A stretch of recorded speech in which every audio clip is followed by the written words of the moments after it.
want to make sure you can read. I know how to read some letters. None of the squiggly ones, though. They're tough. The straight lines, not so bad. I'm Squiggly pretty good ones, with the straight ones, yeah.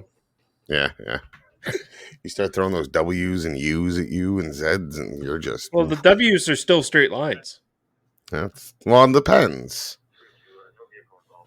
What does it depend on? If you do the straight line W's or the woobly dooblies. You don't do woobly dooblies, it's straight lines. No, capital is straight lines. Little one is woobly dooblies. No, it's just a little... You've never made a W with round bottoms? No, it's always pointed. The great debate of 2024. If you do your W's with woobly booblies or straight lines. If you type it into the keyboard, it's straight lines. There is no woobly booblies. We've made up a word. There is no woobly dooblies on the W's.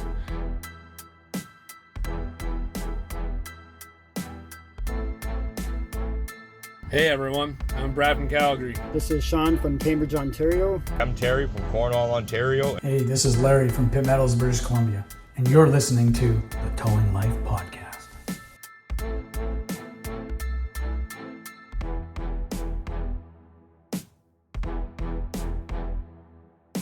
Let's solve this debate. Who the fuck are you calling?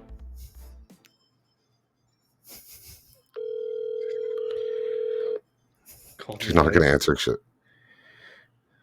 Hello? Hey, I got a question. Okay.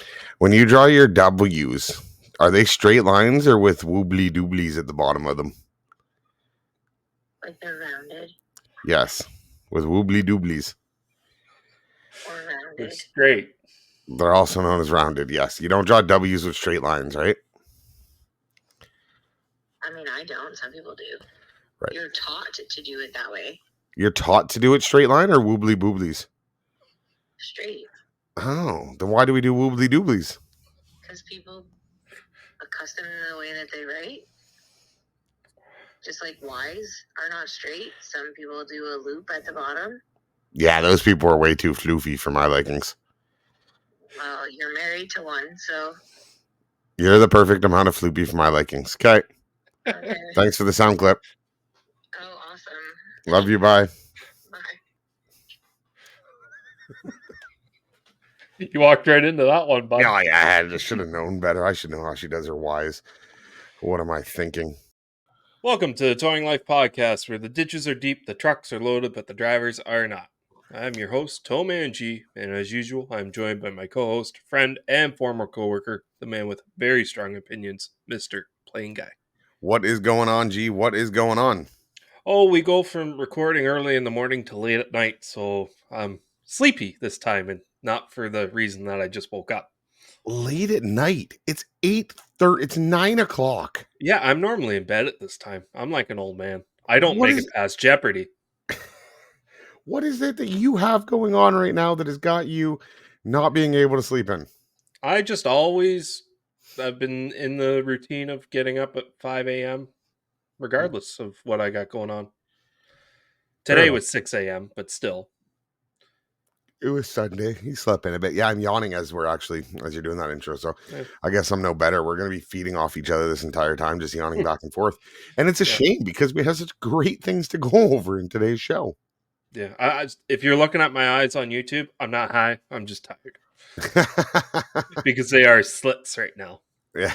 So, like you said, welcome to another episode of the Towing Life Podcast, episode 149. As you know, that means that next Sunday, or depending when you're watching this Sunday, August 25th at 6 p.m. Eastern, we will be doing our live episode 150, celebrating 3 years, providing countless hours of entertainment.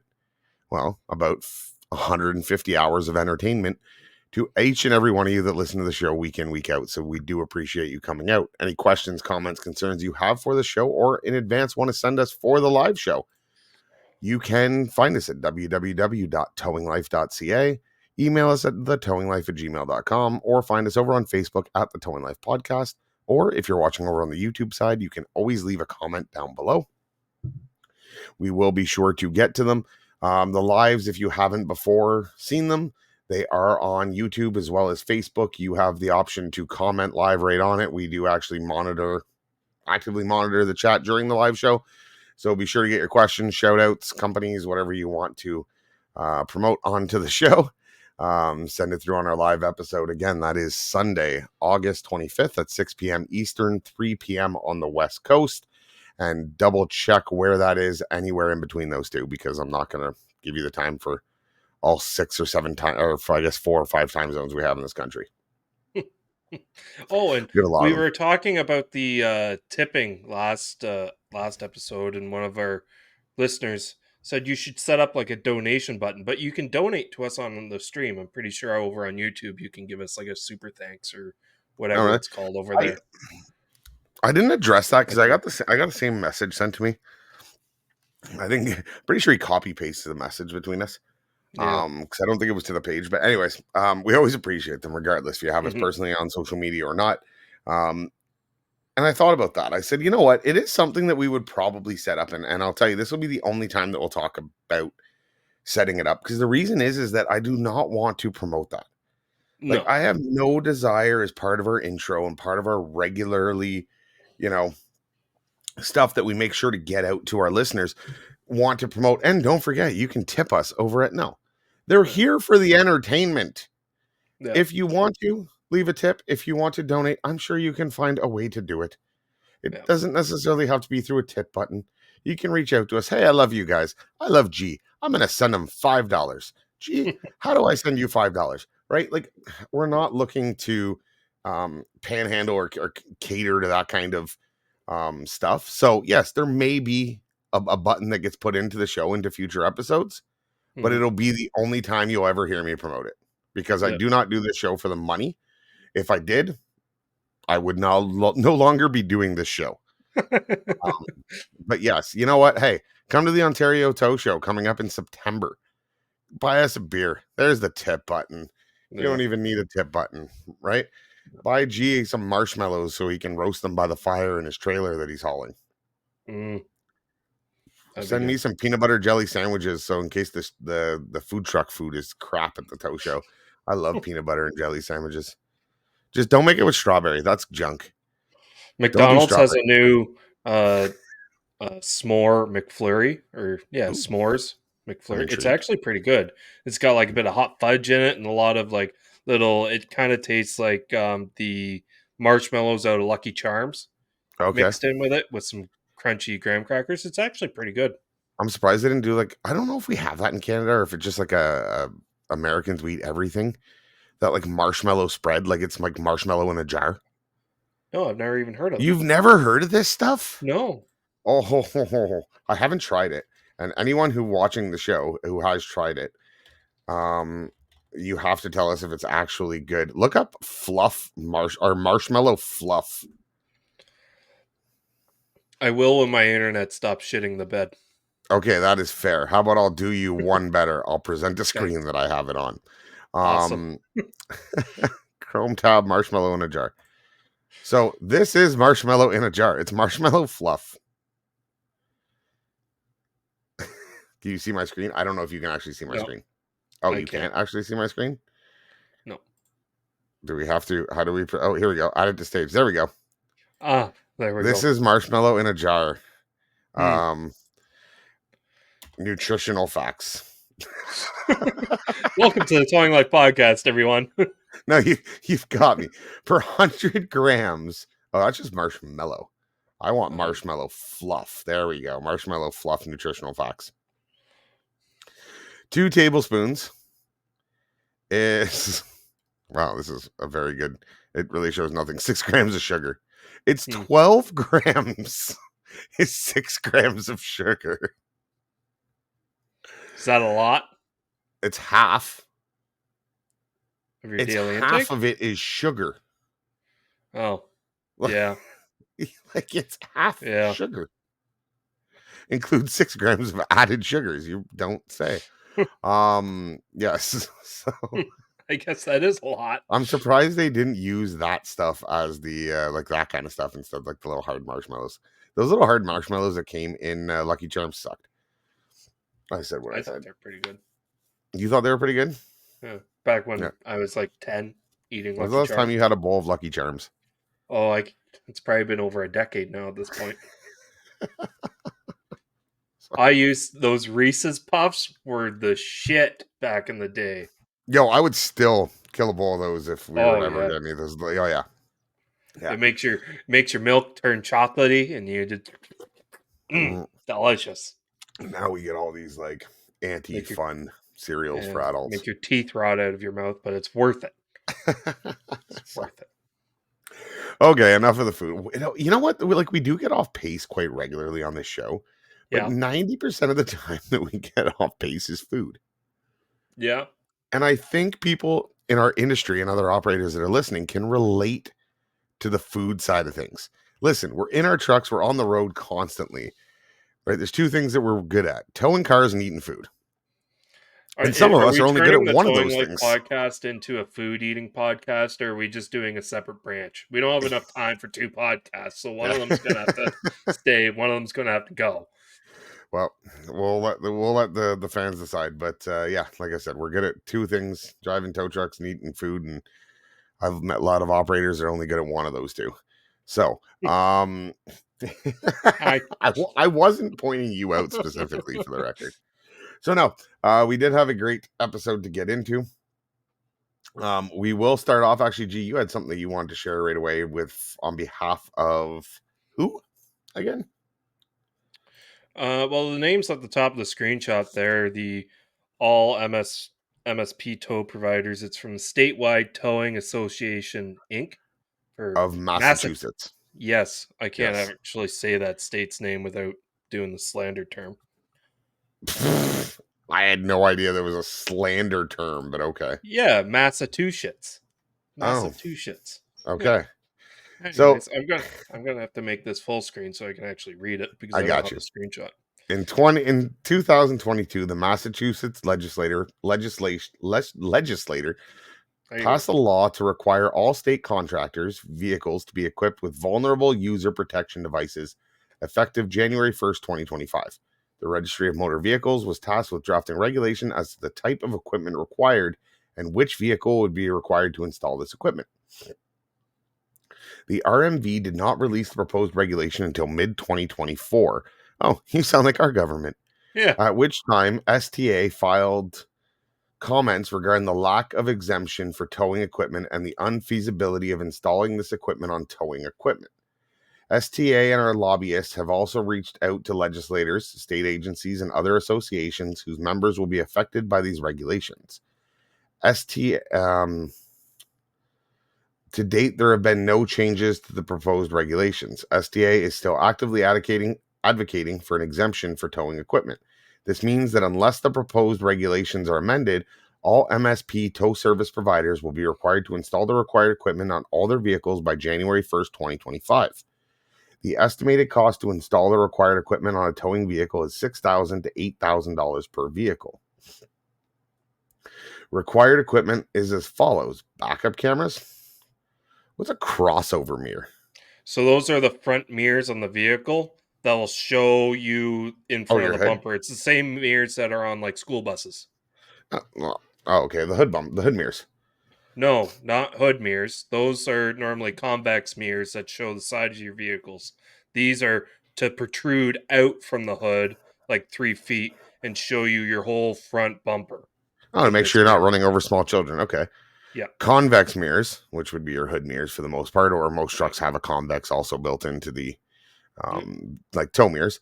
Lateral side guards with a maximum ground clearance of 13.8 inches. Yeah. Like the bumper cars on the wheels, like the bumper covers? I'm assuming so. In addition, aftermarket modifications or accessories such as bug deflectors, chrome visors, and bull bars are prohibited and must be removed.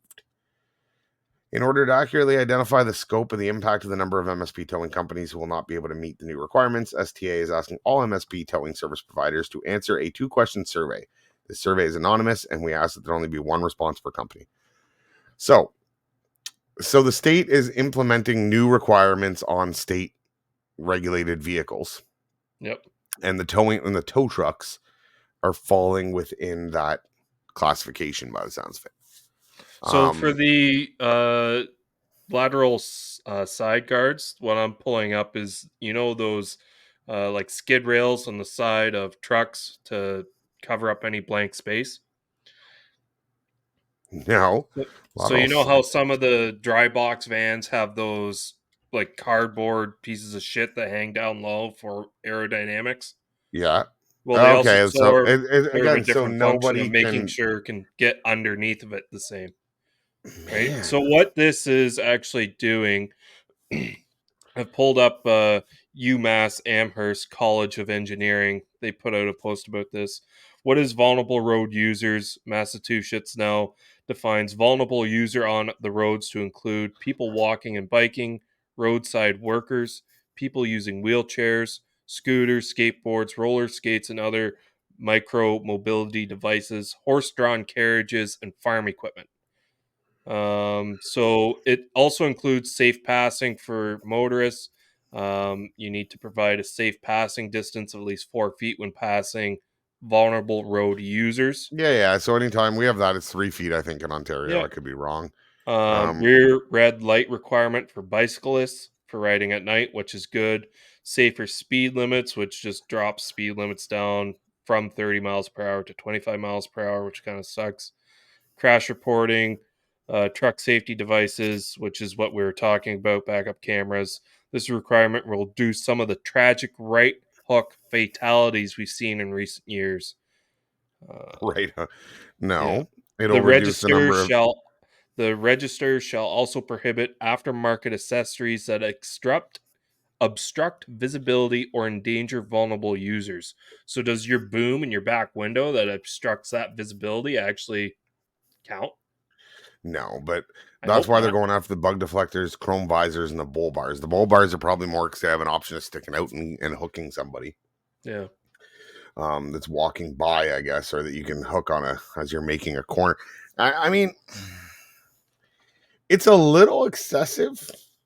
Yeah. Like backup cameras for the amount of times that we back up and for safety, and with most vehicles coming equipped with them, non-tow truck vehicles, meaning, this is, I'm sure, for like state highway pickup trucks, crash trucks, that kind of Mhm. stuff, right? Utility trucks and all that. It makes sense. For Mhm. towing, though, tell me why it doesn't. Tell me why it doesn't make sense to have a mandatory backup camera for safety. No. With the amount of Yeah. times that you're backing around and into place, it's not, the crossover mirrors. I can't. I understand it, They're and the ugly as convex fuck, mirrors, and I but don't no, want them on tow 100%. trucks. The cost that comes with this is Yeah. crazy. Mhm. I can see why they're, um, why they're upset about it. But yeah, no, the crossover mirrors on showing on a bus are literally those hood mirrors. They're just wider angled hood mirrors. Mhm. Mhm. Um, but 100%, like obviously there's been an increase in accidents in Massachusetts, or, you know, vulnerable people struck and killed. I mean, we have it all the time in Ontario too. I guess it's not a bad enough problem yet that they want to bring in that kind of stuff, but keep fighting. This is why your associations are important, right? Mhm. You're seeing this in moments right now. We just recently went through it Mhm. down here in Ontario, because you need a unified voice when it comes to those um, issues. You Yep. need somebody who is speaking on your behalf, not three different people or independent tow operators that are pushing a Shooting their message. mouth off where they really shouldn't be. Even if it's not shooting your mouth off, right? One person having an objection to something and then turning out that 5, 10, 20, 30, 40, 50, 100, 200, 500, 1,000 have the same problem or objection. Mhm. But if only one person writes a letter and complains about it, nothing's going to Yeah. happen. If your association, which speaks for a large volume of your towers, hopefully in Massachusetts, says something, it might carry a little bit of weight, Mhm. right? The U.S. associations are no joke, right? Ontario has had a bit of a gong show when it's come to associations over recent times, but the American ones, what I heard, are fairly strong and fairly unified. Mhm. So if there's anyone that can fight it, so if you're down in Massachusetts, and I know we do have listeners down there, be sure to check out your association. Be sure to support them, and be sure to get that unified voice across. To, there is items on here that I think should be mandatory, Yep. or could be mandatory. I think having all of them is getting a little ridiculous, but you can make some changes with your government if you can, get to the right people and work together. Mhm. That's something that we're hoping for. What's that? I really don't like the fact that they're trying to get rid of bush guards to like protect your investment from like deer and stuff. Hey, let's be honest. You put a bush bar, almost called it something else bar. You put a bush bar in any of your pickup trucks to save you from an animal? No. I'm not saying that that's not what they can be used for. The problem is 95% of them aren't. I got transports going down the road with rabbit bumpers. That the first thing they hit bigger than a rabbit, it's going to write this bar off the front of it and not save a goddamn thing on the truck. So don't tell me it's about, unfortunately, you're like the person that has a service dog that isn't actually a service dog, but says it could be a service dog and I'm allowed it. That's the same argument. Get that shit out of here. No, I'm just the person that drives around with my trailer hitching all the time in case someone. So do I. Yeah. Do I. Only because when we bought the truck, we didn't get the lock for the pin lock, the key for the pin lock, and I haven't cut it out yet. And it's one of those balls like rail systems that you can pull out and flip, so I don't have to take the hitch out. Fair. And I've definitely banged my shin off it multiple times.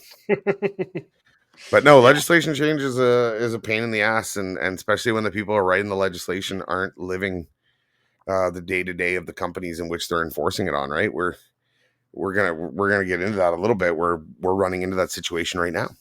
Mm-hmm. I am in a situation where I cannot hire a new employee. Not that I cannot hire a new employee. I can hire whoever I want. Mm-hmm. The problem is I've reached out with this new requirement that we have for mandatory training, and I've reached out and I've written a letter to the government and I have shared it. So to see who else is in the same boat as I am. Mm-hmm. Where the government requires that before an operator can drive a tow truck in the province, he must complete mandatory training. Mm-hmm. Problem I have, the mandatory training, the hands-on portion, the next available course that I had currently available was probably, because they haven't even confirmed it, over 4 weeks away. Yeah. Over 4 weeks away, they can't tell me where. So which means if I were to hire a guy today, I've got 4 weeks before he can drive a tow truck, before I can fully evaluate his capabilities as an operator. Mm-hmm. Not even saying like he can drive, in a closed circuit, so in our yard, Mm-hmm. but he cannot drive a tow truck on the road by himself or with somebody for that matter. He's not allowed to drive until he completes his basic requirement. Yeah. It's become unrealistic. Hey, Bob, you want a job? Yeah, sure. I'd love a job. All right, perfect. Let me put you down in a classroom. You'll do 6 hours worth of classroom training there, and then I'll see you in 4 to 6 weeks. You're not getting paid for that, by the way, because I can't afford that, and you're not making me money. In 4 to 6 weeks, I'm going to send you to this training course that costs me a bunch of money, and then we can even see if you're cut out for this or if you even like it. Please don't find another job in that 4 to 6 weeks because you need to make money, and I get that. But I would like you to work for me, Bob. Yep. That's 100% the spot I'm in. I don't even know what I'm going to go tell this guy. He interviewed well. I think he'd make a great candidate. Mm-hmm. And so I reached out to find when the next available training was. And I got told over 4 weeks away. Yeah. So now what do? Hey, keep working where you're working. I promise I will hire you. I'm not sure to work out. And no, that's not how we're doing it. They're paying the training course. We'll pay it up front and they can pay us back in installments. Because I'm not paying for Bob to go for $1,000 course, and then get it and hang around for a week and then screw off. Can't do that. No. So yeah, I'm absolutely hand tied on being able to bring in new workers. Now, the unintended side effect that came with that no one really thought about. You think that changes your mind when you're coming to fire an operator? Yeah. Now, that could be good or bad, right? It could maybe help, it could stop some people from just absolutely taking advantage of their operators. But whenever you have a situation where you absolutely are on the verge that you go, I've got to let this person go. But holy God, am I going to be short because I can't hire a replacement. Mm-hmm. Like the towing industry was already very hard to hire for. We've just made it 100 times harder. Yeah. We've absolutely made it 100 times harder to be able to, and I'm not just talking about quality candidates. Any candidates. I'm talking like about any candidate. The price point for the training, okay, we can get over that. We can work on that. We can figure out ways to, like you said, get Competition will the come into the industry. Price will take care of itself. Yeah, but the availability, because only 2 companies right now are offering this training. Currently, at the time of writing my letter, and as far as I'm aware, there is only currently there's only 2 providers. That is Recmaster, and that is CAA South Central Ontario. Yeah, those are the 2 that are available. I'm going to go check their website as we speak, and no, there are still only 2 available. Yeah. So my understanding, CAA South Central Ontario, and I have not confirmed this, are only offering that training to CAA providers, which I would believe. Yeah, I would believe that. Now, here's the worst part. I called a company that I know that works up in that area. And I said, hey, what's the number for your rep? Mm-hmm. Because I'd like to see about maybe I'm if we're a provider in a different region, can I send it might be a farther distance.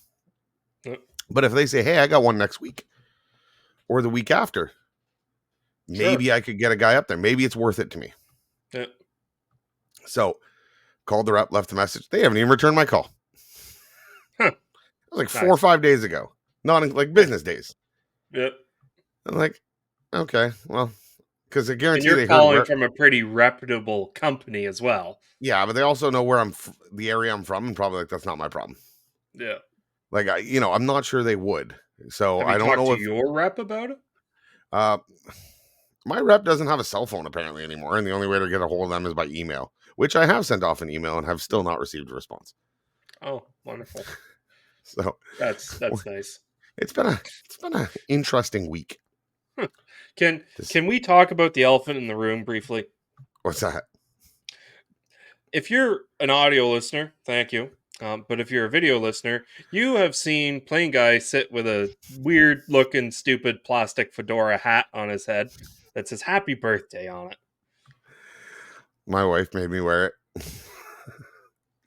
Yes, at the time of recording, it is my birthday. So G is going to grace us all right now by singing me happy birthday on the show. Go ahead, G, take it away. Happy birthday to you. Happy birthday to you. Happy birthday, happy birthday, happy birthday to you. Do you not know how to sing happy birthday? No, I think that's just how you sing it, is it not? No, it's only happy birthday, person's name. Happy birthday to you at the end. But yes. Oh, okay. How old am I? That is yet to be determined. Mentally, I'm still about 7. Physically, I'm about 95. But trips around the sun, I am 35. 35. So not getting any younger. Still getting closer to that 40 age, aren't you? How's your hair holding up?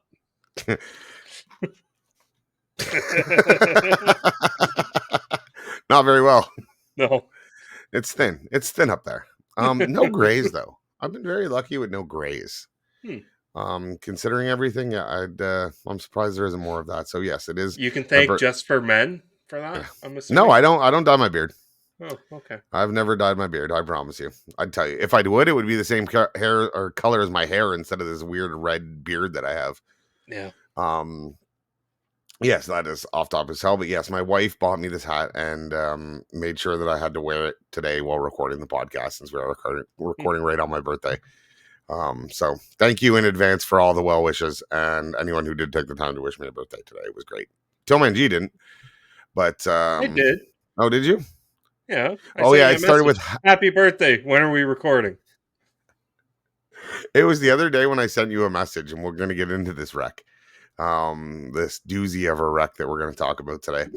I was just sending him a message to say, before you ask me when we're recording, and I was sending a message to him when recording. Yeah, at the I've been on exact this same since time. 1 a.m. Yeah. And right as I send it, I look and you would just send me a message. When are we recording? Yeah. And then his response was, "Oh, so tomorrow then." So yes, I've never really shared videos or photos of wrecks, mainly because, as most companies will tell you, it's a private, right? So all the time there's injuries and there's company names involved and everything else. This wreck was a little bit different. It was pretty worthy of mention all over the internet. Like everywhere I looked, being in the town that I'm in, this was a major event. Social media had dash cam footage of the wreck, which we will show on the show, like 6 hours after it happened. Wow. The first videos of dash cam footage was going up. I seen the dash cam footage on site. I had seen it. We had a driver giving it. I made sure it was none of my guys that leaked it. I don't think any of them have it. I don't know who did leak this footage. But we had a massive 3 tractor trailer collision that happened recently on the 401 in our area. So to lay the groundwork for it, a tractor trailer was traveling eastbound for unknown reasons still.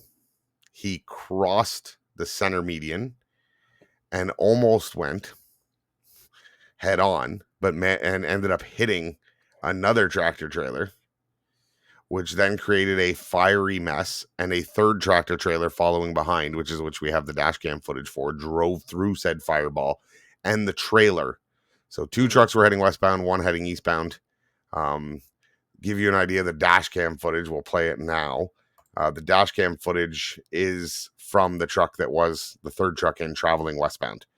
There's nothing gory about this, and I'm happy to report there was no major injuries at all, which is that's good. Unreal. So we'll play the video.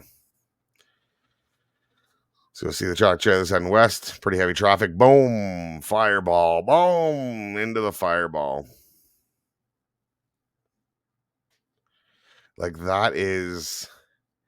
Fire guys wanted to see that on site at the wreck. And I told them, I'm like, that's like a fireman's wet dream. Just driving into a fireball. Collision detected. Very heavy incident. We actually did have video footage as well that we found from the scene right after it happened. Wow. Yeah. So these photos are taken from the eastbound lanes. That is the trailer that got driven through. That truck that you see upright in the background, that is the dash cam. A lot of emergency personnel on scene. That's a mess. That's a mess. That is nothing compared to... I had sent you some of the other photos, and we will share them. Ones that we could, making sure not to identify any companies or anyone involved. But that is facing westbound. So that is the truck that crossed the median that you're looking at. Burnt right down. Burnt right down. You can see the upright trailer over on the right. The one that's standing on with its lights up, that's a service road, a bypass road. So the one's upstanding, and there's a second one in there. This photo on the left is that same truck that you just seen that was burnt to the ground. That was his load and his trailer ripped open. Produce. Yeah. He was. So the one that crossed the highway was carrying kiwis. Oh, nice. Lemons. I don't know if there's any limes, but kiwis and lemons for sure. The other gentleman here with his trailer ripped open. He was the one that originally got hit. He was hauling lettuce, onions, veggies, produce, right? So we had a vegetable stand. Yeah, it's just a Caesar salad or a vegetable garden salad all over the highway. Yeah, exactly.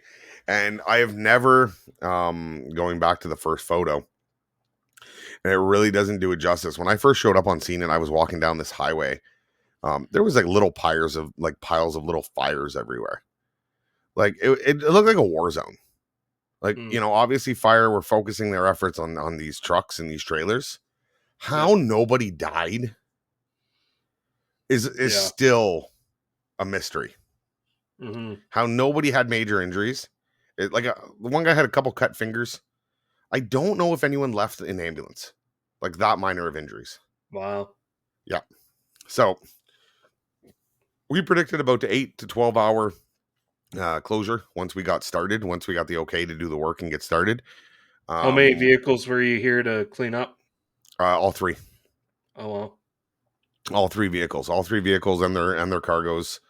Now, what a lot of people don't understand, jobs like this, I'm not saying they're simple. There's a little tricky. Like, load that tractor onto a trailer, right? Like, like it's rotator work for sure, right? Lift it up, chain it best you can, put it down on a trailer. Luckily, we were like kilometers away from our shop, like a kilometer or two. Oh, nice. So it does help with the transportation of equipment, also of getting, reaction time to it and getting equipment on site and starting the process. We had it cleared from the time we got the call, and where our equipment actually started working, because there was traffic we had to move through. We had to clear a path for traffic. There was, this trailer you see here on the left, we had the fire department had us opening it up so they could hit hot spots within the trailer.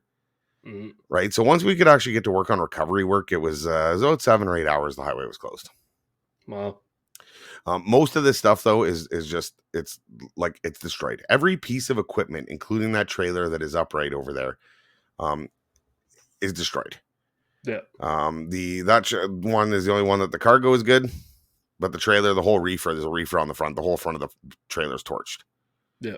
So you're pretty much doing a salvage job at this point, right? You've got excavators doing work with, lugger boxes, and you're just loading up, burnt produce and all that. You're just cleaning up the mess. Yep. Right. Very little that are going on our flat decks and floats. A lot of, the reefer units, the back doors, the stuff you can't break up and cut up and throw in lugger bins. But still a wild cleanup. I should have actually shared photos of the highway afterwards, because you wouldn't even tell. Wow. You'd have no idea we're there. The ironic part, the funniest part of this whole recovery was, while this was still going on, before the job had been decided, we were on scene. And we get a report. So the only way, because the highway was backed up and closed each way, the only way for the fire department to get off was to head eastbound in the eastbound lanes, get off, fill their water pumper, get back on westbound in the eastbound lanes, because the highway was closed. Yep. Well, a truck driver who was going westbound and was going to be completely blocked for what he thought a couple hours, decided he didn't want to wait anymore. He decided to pull a U-turn in the emergency U-turn with his 53-foot trailer. Now, this is a very wide U-turn. Yep. He missed. He got his trailer tires into the center median, which, the way it was leaning, was taking weight off of his drives, and therefore he was stuck. Yep. Now blocking the only way the fire department can come in and out of this scene. So we get on scene with that. I get there before the cops to see if it's something, and we'll get a truck mobile and we'll get this cleared. Obviously, this is, kind of the urgency at this point. These trucks aren't going anywhere, but this guy is blocking fire. Yep. First thing he says to me when I pull up goes, "I'm sorry." I go, "You don't have to be sorry to me, but the two guys the two extra units that are coming with flashing red and blue lights, you might want to apologize to them. Yeah. They're the ones that are going to have probably a fistful of tickets for you." Well, it gets better. This driver, so before I get into that, we've got a truck on its way. One of our rotators is just going to lift the trailer, put it back onto the road, move it. It's a quick, easy job. Yep. Our driver, this driver, when the cops get there, they start talking to him. They run his information. Cop comes back to me and he goes, "I'm just waiting for confirmation, but I'm pretty sure he's suspended." Oh, nice. Yep. So we wait, and sure enough, he comes back. He is suspended for DUI, a previous DUI. Nice. Which means he is ineligible to be driving, which carries a 45-day impound on the tractor. The trailer can be released at any time. Yep. So if you're going to be dumb, be good at it. If you're going to be dumb, you got to be tough. Yeah. So the fact that he couldn't make this U-turn is ridiculous. Yeah. It's the widest one in this side of Toronto. And so he misses it, gets stuck, which is an invitation for police. You're on a 400 highway and you just took a U-turn and got stuck. This is an invitation for police to come see you.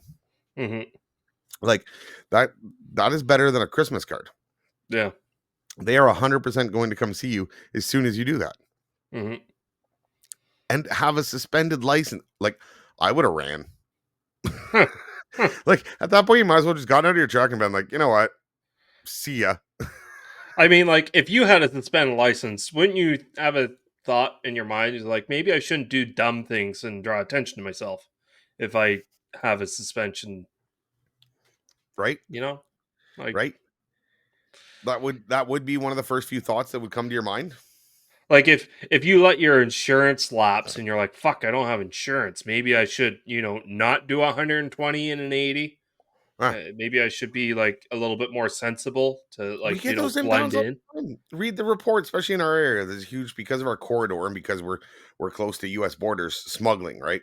Hmm. Whether it be tobacco, whether it be whatever. And these guys will get caught with, truckloads full of unmarked tobacco or whatever it is they're bringing. Hmm. And why they get pulled over? Because they were doing 140 on the highway. If Well, I've got a trunk full of hashish, yeah.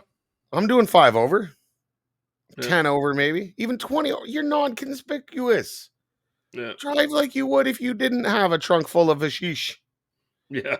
These guys will do a mock chicken down the highway and then go, oh, the cops are out to get me.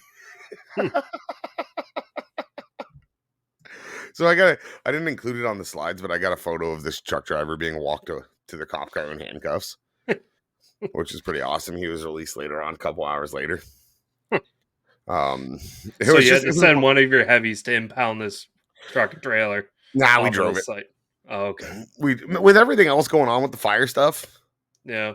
Like, so we used our rotator to pull it out of the median. I told the cop, I'm like, look, with everything going on in the equipment and all that, can I just like drive this thing back to our yard?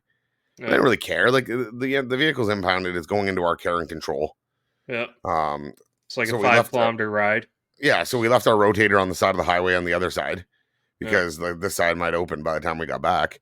Mhm. And yeah, just did the drive and brought it back. And I'll reflect that on the bill. Like, I'm not gonna be like, hey, yeah, I towed your truck and I took it. Like, you know what I mean? Yeah. Come on. You're gonna pay. You gotta pay to get it windshield out of the ditch. Yeah. And then you're still gonna get 45 days worth of storage. There is no reason to be greedy. There's zero reason to be greedy. Yeah. So, yeah, that was probably. But anyways, it was a long night. So that came in. That MBC happened about 12:30. We were on scene at 1. We hadn't gone to bed yet. Right, a couple of my guys had. We had, we obviously weren't calling our guys right away. We assumed, hey, it's going to be fatal. Mhm. There's going to be a couple hours before we can even touch anything on site. Yeah. And so on and so forth. And then by the time they made the decision, so yes, you asked how many units in that we got, and we did get all 3. Yeah. And why that's important? That is an important question, not just for the finances and the books, but it's because there is no feasible way to work a recovery of that side, in my opinion, with multiple companies involved. Mm. You would be so constantly tripping over each other. Yeah. Right? We've got equipment moving every which way. We've got excavators coming in, working on stuff. We've got, floats rolling in and out with equipment, hauling out debris and parts of the trucks and everything else. Mhm. You cannot have 3 companies working those recoveries. I think it would have took longer if you had 3 different companies with 3 different crews. Even if the 3 different crews that got brought in had more manpower, more equipment, it probably would Then have one, yeah, taken longer, 100%. right?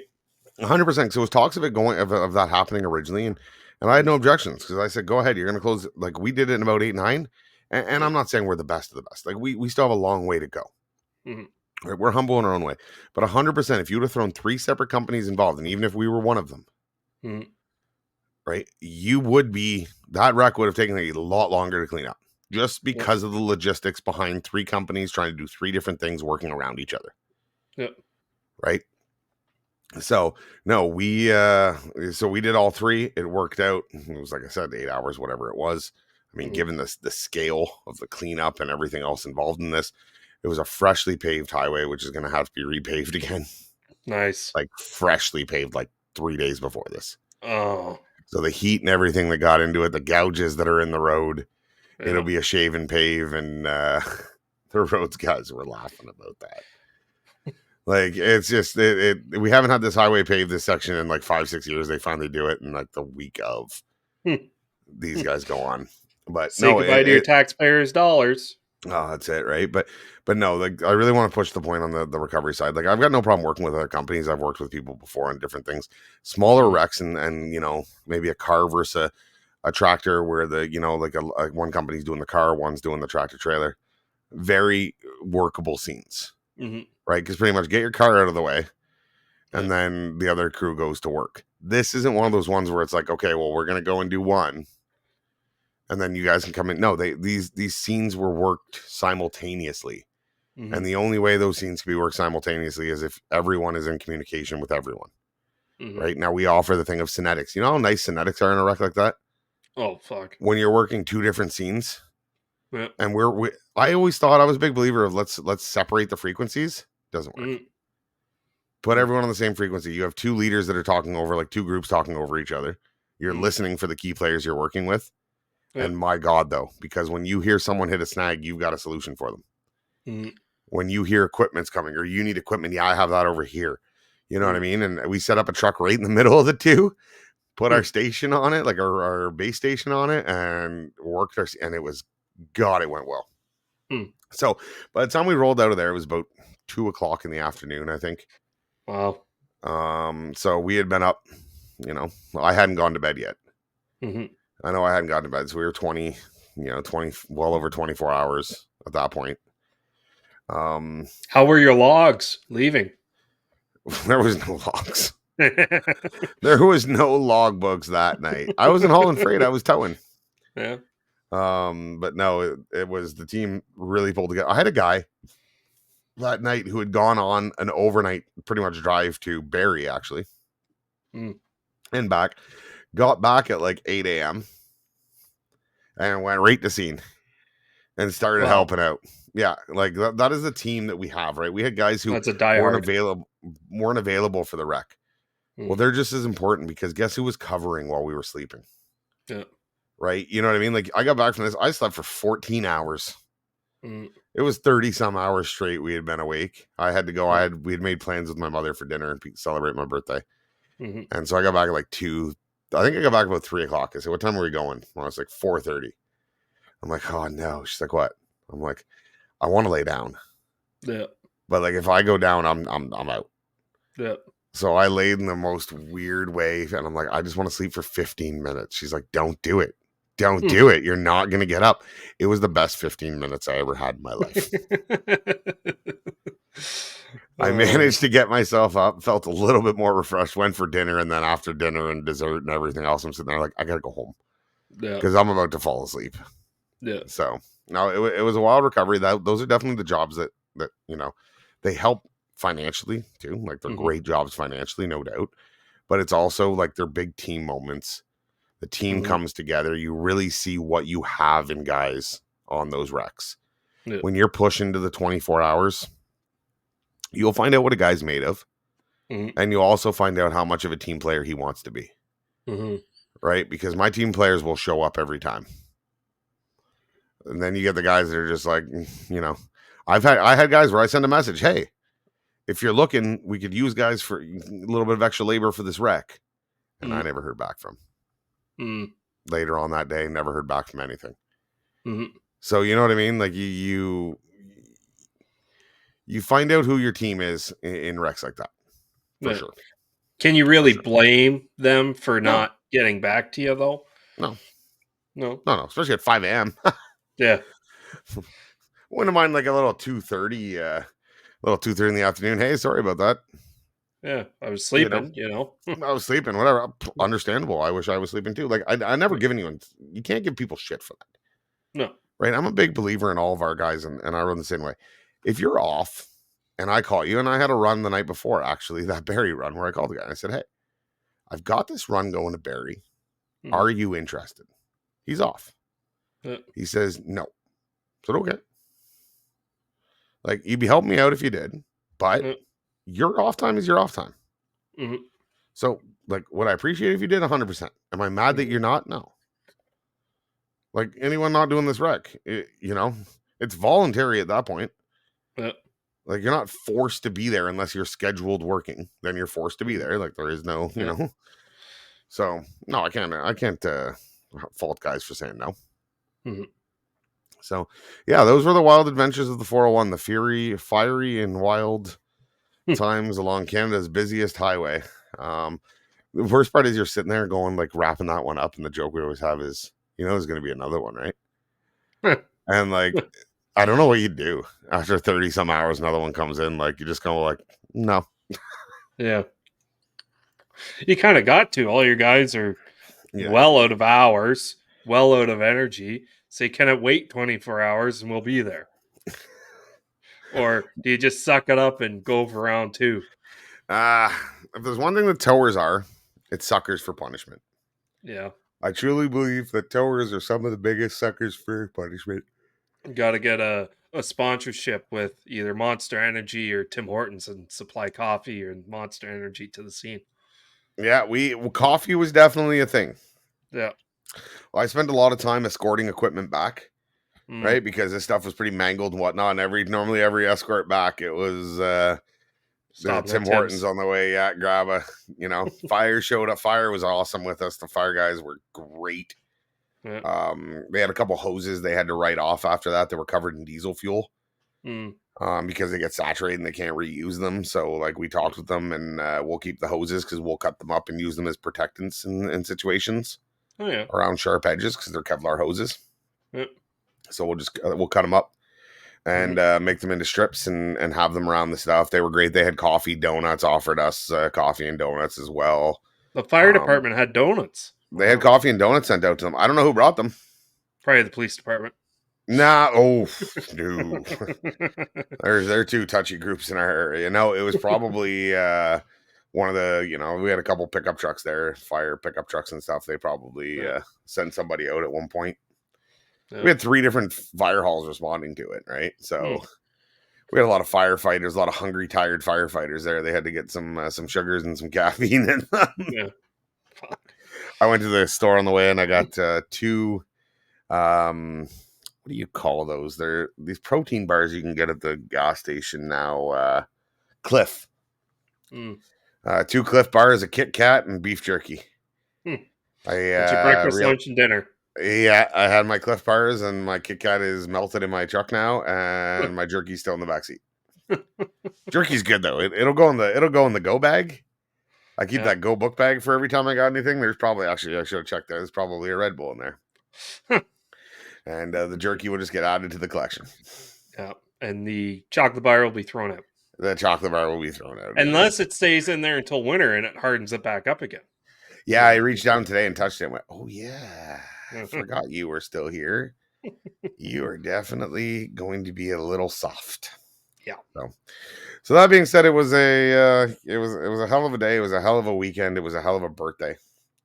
So obviously we spent most of it. My wife made wonderful steak and potatoes and broccoli for dinner tonight. Nice. We had a nice steak dinner, bacon and eggs this morning for breakfast. That woman absolutely spoils me. Wow. An 8-pack of wonderful different beers from different areas that I love. Nice. And yeah, that was my weekend in a nutshell. Yeah. So if you want to hear what next weekend's going to bring, and hopefully no major wreck like that on the 401 will interfere, be sure to tune into our live show August 25th, 6 p.m. Eastern, episode 150 here on the Towing Life podcast. You will get your opportunity to ask us any questions. We'll see. We're still working on giveaways and different things that we can do. We'll have more information as we get closer, or just the day of. You'll have to tune in to find out. If you can't make our live, you will hear a replay next week anyways on the show, so be sure to check it out. Don't forget, we're over on YouTube and Facebook. So you should be, I got to remember how we got to play around and get that all set up. I think we can start a little thing that starts about half an hour before 6 o'clock. And then the show will start. Yeah. Hopefully very timely around 6 o'clock. We'll have some fun, some questions, some games, some different things going on. So anything you want to add to that, G? I'm going to bed. Sounds good. So on behalf of myself and my wonderful tired co-host, Mr. Towman G, we thank you for joining us for another episode of the Towing Life podcast. And we cannot wait to see you for the live show, August 25th at 6 p.m. Eastern, 3 p.m. on the West Coast. Take care. Toodles.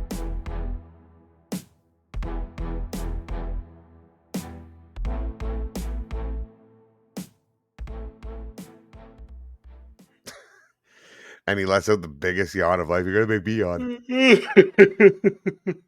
Oh, it's contagious. Hopefully you weren't driving when you heard that and you started yawning too. Because then you might end up like this tractor trailer. Upside down the rhubarb. For every mile of road, there's 2 miles of ditches. Stay between them.